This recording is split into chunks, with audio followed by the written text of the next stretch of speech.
Good morning, नमस्कार। मैं doctor Dipankar Banerjee हूँ, जबलपुर से। Ideal fertility IVF and genetic centre private limited Jabalpur का संचालक हूँ। और आईवीएफ और फीटल मेडिसिन हम करते हैं with my wife doctor Mrs Rinku Banerjee. ये बहुत अच्छी पैथोलॉजिस्ट और एम्ब्रियोलॉजिस्ट हैं। ईशानी जो बेटी बहुत अच्छी एम्ब्रियोलॉजिस्ट और एक मॉलिक्यूलर पैथोलॉजिस्ट हैं। हम रेगुलरली आईवीएफ कर रहे हैं। बहुत सारे जो मेरे वीडियोस के कमेंट के जो मैं दे रहा हूँ, उसमें भी जो कमेंट आ रहे हैं, मैं कोशिश कर रहा हूँ जितने हो सके लोगों के कमेंट का जवाब देने, ताकि लोग जो क्वेश्चन लेके या जो क्वेरी लेके रहते हैं उनको वो शांत हो सके कुछ हद तक।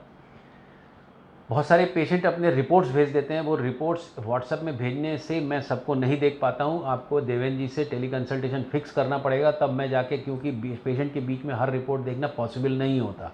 तो you will be taken as a patient, then I can talk to you directly. मैं कमेंट्स लेता हूँ। मिस्टर सुभाष यादव सर, अपना नंबर देना।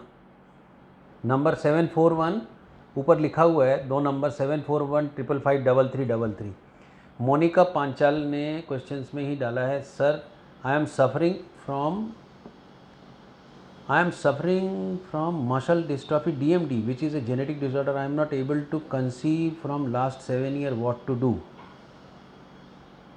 Monica Panchal, most of the time the Duchenne muscular dystrophy is X-linked disorder और ये mail में होता है।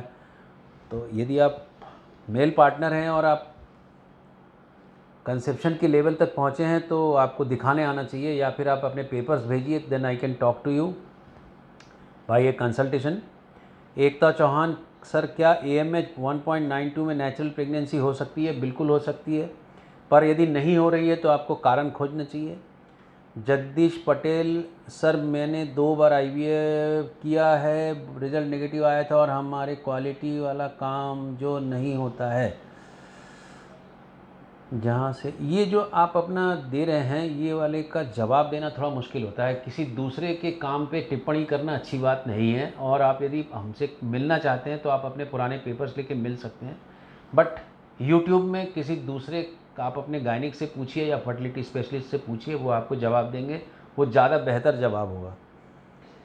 प्रमोद पांडे,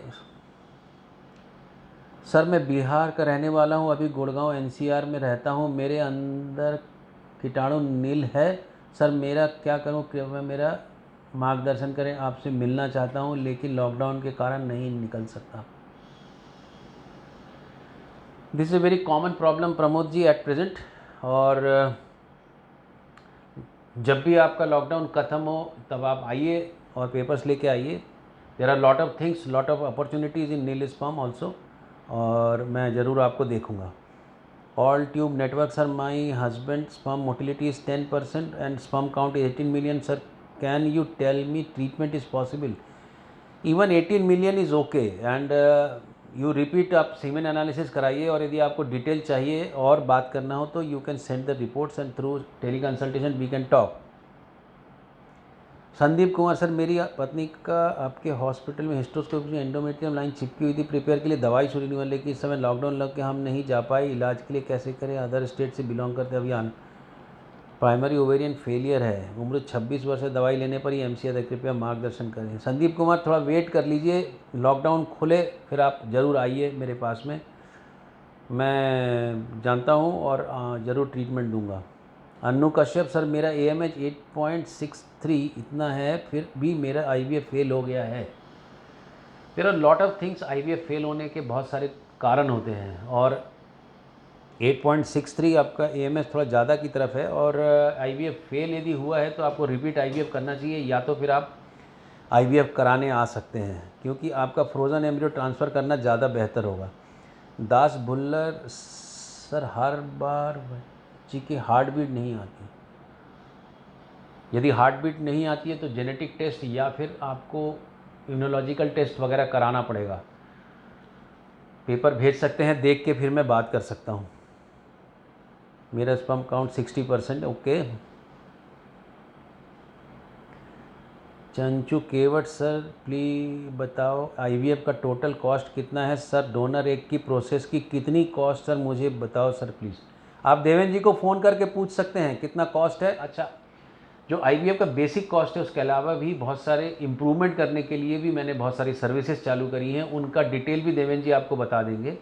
तो जो बेसिक कॉस्ट है उसके अलावा यदि आप उसमें जाना चाहते हैं तो वो मैं सभी के लिए ये बता रहा हूँ।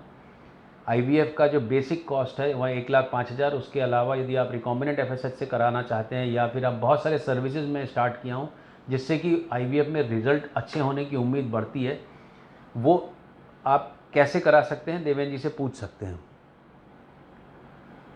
Jadu 2000, sir, thank you for addressing my question. How talk to directly with teleconsultation? Mine is unique case. Teleconsultation, you can talk to Mr. Devan and he will explain you.